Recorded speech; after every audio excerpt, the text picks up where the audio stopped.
Let me show you how I made these super cute Jesus Loves You magnets. These are the items you will need for this project.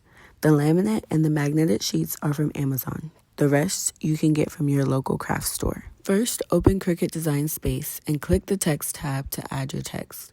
In this example, I will be using Jesus Loves You. Once you have your text, you will want to choose your font. BFC Retro is cute, but I like that BFC Cupid has hearts in the text, so I will go with that one. Now under the Edit tab, you're going to select Basic Cut Operation and choose your color. Next, select the line space option to squeeze your text as close as possible to condense the text. Now under the Actions tab, you want to select Warp for the wavy effect. There are two different options, and you can also lower the strength of the effect. Back to the Edit tab, I'm going to select Offset to give my text a background.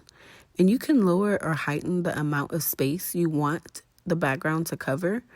I also will change the background color to white, as I feel tan and white are very simple but elegant colors. As you can see, the offset is not staying with the original text. To select both images, you're going to want to drag your finger from the top to the bottom, switch over to the Actions tab and select Flatten.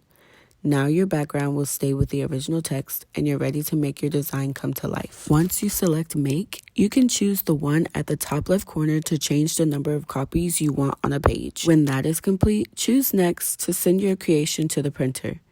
Make sure you choose the best quality and choose the paper type as photo glossy. Now you want to load the paper into your printer with the white side down. Once it prints, it should look like this. Indicator markings are for the Cricut to read for the cut. Because the paper is glossy, the machine may have a hard time reading the indicator lines, so what I do is highlight these lines so that the machine can read them. If highlighting doesn't work, you can also use matte Scotch tape instead. Next, I will use this laminate to preserve the color of the print. I cut the laminate down to fit inside the indicator markings.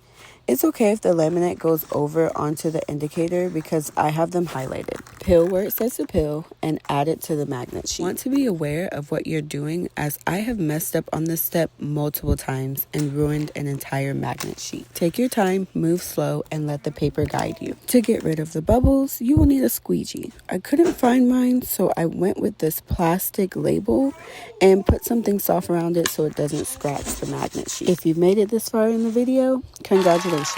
Now it's time to cut. Place your magnet sheet onto the cutting mat.